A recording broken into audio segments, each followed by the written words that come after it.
He's joining us this morning. Former Google design ethicist Tristan Harris is now CEO and co-founder of the Center for Responsible Technology. Tristan, welcome. Thanks for the time today. We appreciate it. Yeah, thanks for having me.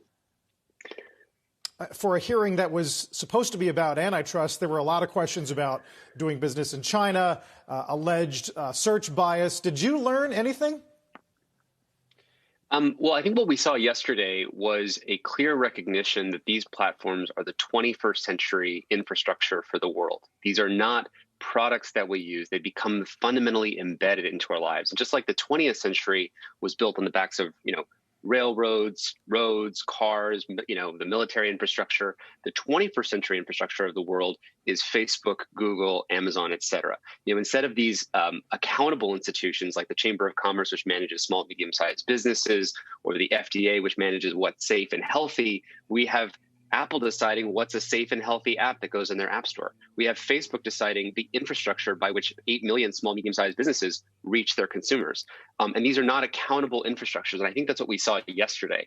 And the problem that their business models are fundamentally at the root, as Representative Cicilline said yesterday with Facebook, showing that just days before this viral video had just exploded about hydroxychloroquine, and that they had no way to clamp down on that because they have it goes against their business model. So it doesn't sound like you were impressed by their opening statements about humble beginnings, or even the argument that they're duking it out amongst themselves and with other giants from around the world. Well, I think this was the start of the democracy reasserting itself as having power over these technology companies, because this might be the last moment for us to make these changes. The power of these technology companies, the amount of resources that they have to asymmetrically deploy, to lobby, to control the narrative, to create press narratives, to pressure institutions, is really at the last straw. And I think that this was the first step second, third step of a trajectory of hearings that have basically reasserted democracy.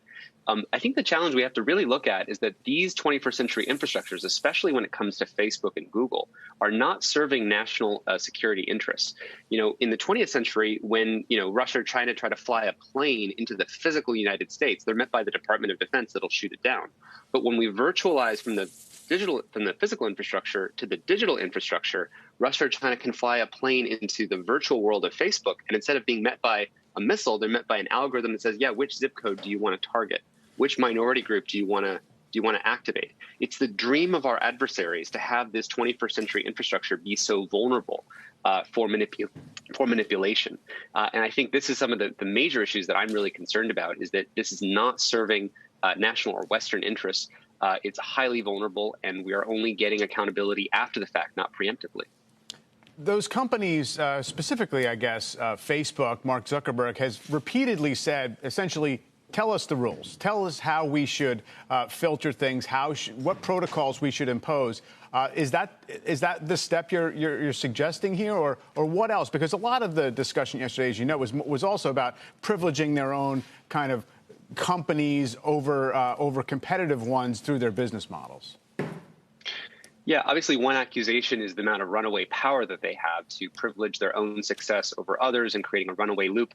Those are all certainly true. But what I'm really worried about is the toxicity and the problems associated with their fundamental operation, which they can't really change. It's the DNA of their company. I mean, Facebook is built on the back of runaway virality. Think of the CDC, which is trying to protect, against COVID and sort of runaway outbreaks of viruses. Well, Facebook is kind of the opposite. It's a reverse CDC. It tries to maximize the virality of information in your society.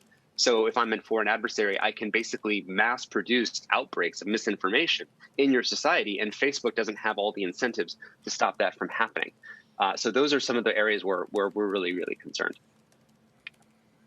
So it sounds like it's going to be hard for them to not mention any of this, not just in tonight's earnings print, but in quarters to come. I wonder how you think they're going to start to layer that in, and if, I know you're not a stock analyst, but whether there might be some implications for earnings growth or revenue growth in the future.